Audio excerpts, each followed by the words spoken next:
يا أمة محمد، ماذا قدمتم لإخوانكم؟ أما قال الله عن محمد صلى الله عليه وسلم والأتباع: محمد رسول الله والذين معه أشداء على الكفار رحماء بينهم. أليس نبينا صلى الله عليه وسلم هو الذي قال: الراحمون يرحمهم الرحمن؟ أليس هو الذي قال: ارحموا من في الأرض يرحمكم من في السماء؟ ارحموا من في الأرض يرحمكم من في السماء. يروى أنه صلى الله عليه وسلم قال: أيما مسلم كسى مسلما ثوبا على عري كساه الله من فضل الجنة، وأيما مسلم أطعم مسلما على جوع أطعمه الله تعالى يوم القيامة من ثمار الجنة، وأيما مسلم سقى مسلما على ظمأ سقاه الله تعالى يوم القيامة من الرحيق المختوم.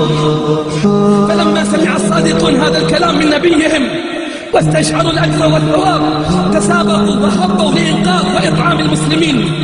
أخرج صاحب الدر المنضود أنه أصاب الناس قحط في خلافة أبي بكر رضي الله عنه، فلما اشتد بالناس الأمر جاءوا إلى الصديق وقالوا: يا خليفة رسول الله، يا خليفة رسول الله صلى الله عليه وسلم، إن السماء لم تمطر وإن الأرض لم تنبت وقد توقع الناس الهلاك، فماذا تصنع؟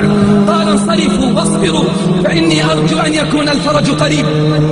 فلما أصبحوا خرجوا من بيوتهم على أصوات قافلة من 1000 بعير محملة برا وزيتا ودقيقا، فأناخت بباب عثمان رضي الله عنه، فجاء إليه التجار فقال: ما تريدون؟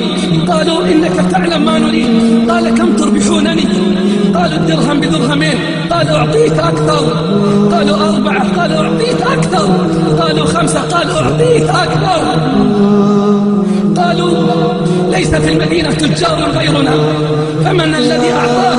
قال: إن الله أعطاني بكل درهم 10 دراهم، والله يضاعف لمن يشاء. أعندكم زيادة؟ أعندكم زيادة؟ قالوا: لا. قال: فإني أشهدكم الله تعالى أني جعلت ما حملت العير صدقة لله على الفقراء والمساكين.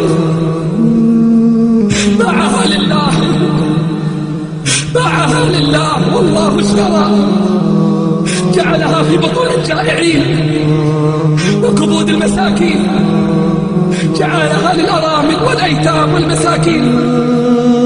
فأين لنا بمثل عثمان؟ أين لنا بمثل عثمان الذي اشترى بأمواله رضا رب العالمين، فأطعم الطعام وواسى الأرامل والأيتام. والله إن قيمة ثوب أو حقيبة واحدة من مستلزمات الأفراح تكفي لإنقاذ عائلة مسلمة منكوبة لتقف على قدميها. وأنا والله لا أبحث عن النساء، ولكن أقول بأعلى الصوت: أين الرجال؟ أين الشباب؟ أين تجار المسلمين؟ أين أغنياءهم؟ أين سياح أسبانيا وسويسرا وباقي المنتجعات السياحية؟ أين هم عن سياحة دعوية في صحراء أفريقيا؟ ثم ثم أنقذوا إخوانكم، أنقذوا إخوانكم قبل أن تسبقكم عصابات التوفير وتجار الأعراض. كم يتقطع القلب وأنت ترى البؤساء ولا تستطيع أن تصنع لهم شيئا.